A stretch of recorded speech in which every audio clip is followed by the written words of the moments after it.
ಸಂಗ್ರಹಿಸಿಟ್ಟಂತಹ ಸ್ಫೋಟಕಗಳೇ police ಠಾಣೆಯ ಸನಿಹದಲ್ಲಿ ಸ್ಫೋಟಗೊಂಡಂತಹ ಘಟನೆ ಜಮ್ಮು ಕಾಶ್ಮೀರದ ಶ್ರೀನಗರದಲ್ಲಿ ನಡೆದಿದೆ। ಈ ಘಟನೆ ಆಕಸ್ಮಿಕ ಅಂತ ಹೇಳಿ ಪೊಲೀಸರು ಮಾಹಿತಿ ಕೊಡ್ತಿದ್ದಾರೆ। ಬಟ್ ಹತ್ತಾರು ಪ್ರಶ್ನೆಗಳು ಸುತ್ತಲೂ ಕೂಡ ಎದ್ದಿದೆ। ದೆಹಲಿಯ ಸ್ಫೋಟದ ಬಳಿಕ ಶ್ರೀನಗರದಲ್ಲೂ ಕೂಡ ಸ್ಫೋಟ। ಶ್ರೀನಗರದ ನೌಗಮ್ ಪೊಲೀಸ್ ಠಾಣೆಯ ಬಳಿಯೇ ಈ ಸ್ಫೋಟ ಸಂಭವಿಸಿದೆ। ಭಯೋತ್ಪಾದಕ ದಾಳಿಯನ್ನ ಪೊಲೀಸರು ಅಲ್ಲಗೆಳೆದಿದ್ದಾರೆ। ಇದೊಂದು ಆಕಸ್ಮಿಕ ಸ್ಫೋಟ ಅಂತ ಹೇಳಿ ಅಧಿಕಾರಿಗಳು ಮಾಹಿತಿಯನ್ನು ಕೊಡ್ತಾ ಇದ್ದಾರೆ। ವಶಕ್ಕೆ ಪಡೆದಿದ್ದಂತಹ ಸ್ಫೋಟಕ ಸೀಲ್ ಮಾಡುವ ವೇಳೆ ಬ್ಲಾಸ್ಟ್ ಆಗಿದೆ ಅಂತ ಹೇಳ್ತಿದ್ದಾರೆ। ನಿನ್ನೆ ರಾತ್ರಿ 11:20 ಸುಮಾರಿಗೆ ಈ ಸ್ಫೋಟ ಸಂಭವಿಸಿದೆ। ಏಕಾಏಕಿ ಸ್ಫೋಟ ಸಂಭವಿಸಿದ್ದೇಕೆ ಅನ್ನೋದರ ಬಗ್ಗೆ ಇನ್ವೆಸ್ಟಿಗೇಷನ್ ಅನ್ನು ನಡೆಸಲಾಗ್ತಾ ಇದೆ। ದೆಹಲಿಯಲ್ಲಿ ಬ್ಲಾಸ್ಟ್ ಆಗುವ ಮೊದಲು ATS ಆಂಟಿ ಟೆರರಿಸ್ಟ್ ಸ್ಕ್ವಾಡ್ ಈ ಟೆರರ್ ಡಾಕ್ಟರ್ಗಳೇ ಬಳಿ ಇದ್ದಂತಹ ಸ್ಫೋಟಕವನ್ನು ವಶಕ್ಕೆ ಪಡೆಯುವಂತಹ ಕೆಲಸವನ್ನು ಮಾಡಿತ್ತು। ಸುಮಾರು 2900 kg ಸ್ಫೋಟಕ ಸಿಕ್ಕಿತ್ತು। ಶ್ರೀನಗರದಲ್ಲಿಯೇ ಹತ್ತತ್ರ 250 kgಯ ಸ್ಫೋಟಕ ಸಿಕ್ಕಿತ್ತು।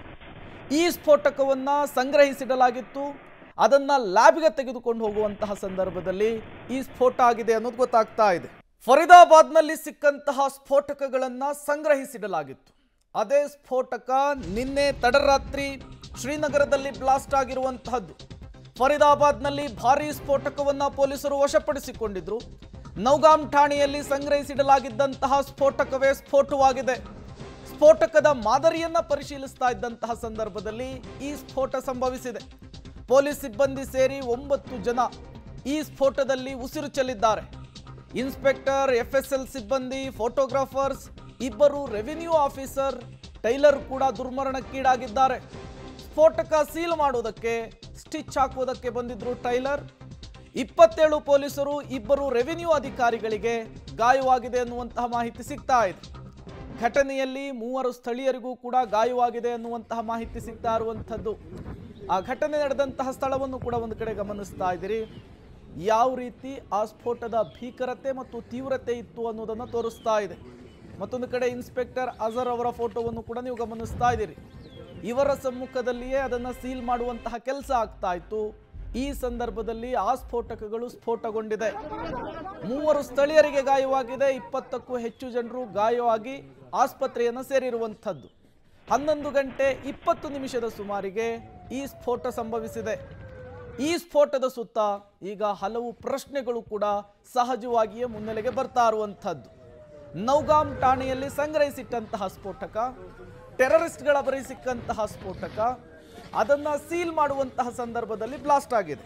During the investigation in FIR number 162 of the year 2025 of PS Naugam, a huge quantity of explosive substances, chemicals and reagents were also recovered from Faridabad on 9th and 10th of November 25.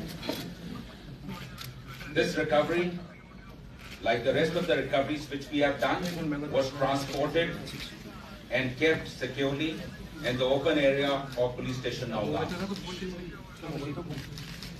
As part of the prescribed procedure, the samples of the recovery had to be forwarded for further forensic and chemical examination.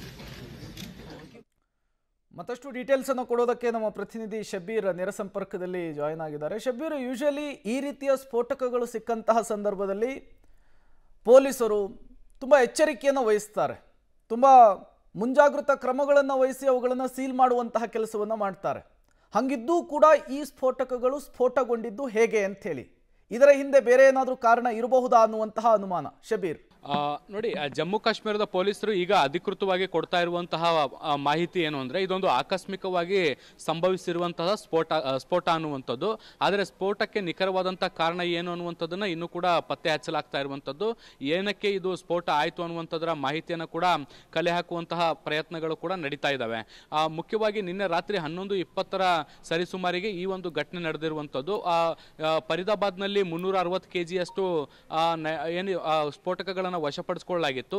ಇದನ್ನ ಜಮ್ಮು ಕಾಶ್ಮೀರಕ್ಕೆ ತರಲಾಗಿತ್ತು, ಅಲ್ಲಿ ಅದನ್ನ store ಮಾಡಿ ಇಡಲಾಗಿತ್ತು. ಅಲ್ಲಿಂದ ಅದನ್ನ ಮುಂದಿನ ಹಂತದ ಪರಿಶೀಲನೆಗೆ ಕಳಿಸ್ಕೊಡ್ಬೇಕಾಗಿತ್ತು. FSL ಅಧಿಕಾರಿಗಳ ಮೂಲಕ ಇದನ್ನ ಲ್ಯಾಬ್ಗೆ ಕಳಿಸಿ ಅಲ್ಲಿ ಈ ಒಂದು ಸ್ಫೋಟಕದಲ್ಲಿ ಯಾವ್ಯಾವ ಅಂಶಗಳಿದಾವೆ ಮತ್ತೆ ಇದರ ತೀವ್ರತೆ ಏನು ಮತ್ತೆ ಇದು ಹೇಗೆ ಸಂಯೋಜಿಸಲಾಗಿದೆ ಅನ್ನುವಂಥದ್ರ ಮಾಹಿತಿಯನ್ನ ಕಲೆ ಹಾಕುವಂತ ಉದ್ದೇಶವನ್ನ ಹೊಂದಲಾಗಿತ್ತು.